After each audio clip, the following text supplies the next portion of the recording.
చూడండి తెలుగులో ఉమ్, హెడ్డింగ్ ఒకటి పెడుతున్నారు, వార్త మరొకటి. ఉమ్, ఇలాంటిది కొన్ని అనుమానాలు వస్తున్నాయి అంటున్నారు కాబట్టి ఉమ్, చేయమన్నాడు. అదే అక్కడ ఏదో ఫ్రాడ్ తేలిందని కాదు, అదే అనుమానాలు వస్తున్నాయి కాబట్టి మైనరే అది, ఉమ్, అయినా సరే బ్యాలెట్ వైపుకి వెళ్తే బెటర్ అని చెప్పాడు. అదే ఇదో ప్రజాస్వామ్య దేశాల్లో సహజంగా వాక్ స్వాతంత్రం ఉంటది, ఉమ్, మాట్లాడుకుంటారు. ఉమ్, ఆ మాటని చిక్కడి లింక్ పెట్టుకోవడం ఎందుకు? అంటే ఈవీఎంలు నిషేధిస్తే బెటర్ ఎన్నికల్లో అనేది అతను చెప్పింది. అదే అనేది వాళ్ళ దగ్గర, అదే వాళ్ళ మనకు దగ్గర. కాదు చెప్పింది అతను. అది మనం ఇండియాలో కాదు, అన్వయించుకుంటాం. మనం అన్వయించుకుంటాం. భారీ ఓటములు లేదంటే భారీ విజయాలు వచ్చినప్పుడే ఖచ్చితంగా భారీ విజయం వచ్చినప్పుడు ఎవరో మాట్లాడరు. ఇప్పుడు వీళ్ళకి కూడా చేసేది కూటమి మాట్లాడట్లేదు, ఈసీఏ మాట్లాడట్లేదు.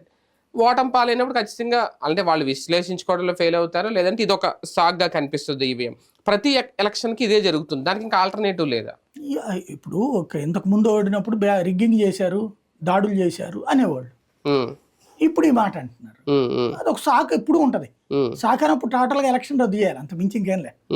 అవును. ఇదివరకు ఏమనేవాళ్ళు, శాంతి పోలీసులతో మెయింటైన్ చేసి దొంగ ఓట్లు వేయించి దొంగ ఓట్లతో గెలిచారనేవాడు, అవును. లేకపోతే రిగ్గింగ్ చేసి గెలిచారనేవాడు, బూత్ క్యాప్చరింగ్ చేసి గెలిచారనేవాడు. ఉమ్, అయ్యే కదా ఇంతకు ముందు మాటలు. అవును. అప్పుడు మరి దానికి పరిష్కారం ఇది అన్నారు. ఉమ్, అయ్యేంటి కనబడ్డాయి అక్కడ, అవును. అవును. దీనికి ఏం కనబడలా.